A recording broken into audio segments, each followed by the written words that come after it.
ආන්නේ සයිඩ් එකට ඔහොම හැරලා නිරේ යන්න ඕනේ. මොකද දැන් මට්ටම හැදෙනවනේ ආන්න. දැන් ඕන ඉසුර පොඩක් සෙට් වෙලා ගන්න. දවල් ටික බිමට වැටෙන්නේ නැහැ කූඩයක් හරියට තියෙනවා. ගන්නයි තියෙන්නේ. ඔය තෙතමනේ හින්දා ඔය බකට් එකේ දල් වැඳෙන්නේ. පායල හැම තිබ්බනම් වතුර වේලිලා ඔක්කොම කොලින් බිමට හැලෙනවා. පෙට්ටියට. මේ වගේ මැෂින් තමයි කටින් හරියන්නේ වතු වලට. නෑ උට වඩා පොඩි මේවා තියෙනවා.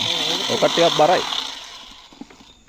අර පෙට්‍රෝල් එක නම් මහ කරදරයක් නේ. හොත් එක තව එකෙක් ඕනේ තෙල් එක කරේ එල්ලගෙන.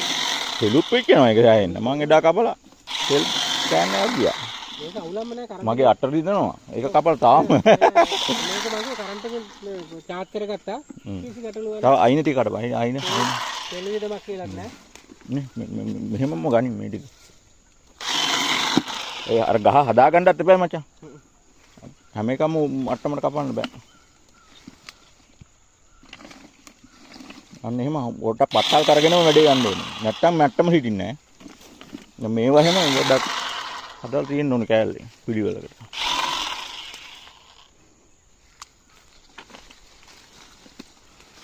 මේවා කිසිම අවුලක් නෑ. මේවා ඉතින් පළවෙනි පාරනේ මේවා ටික හොඩ අඩු කරගන්න.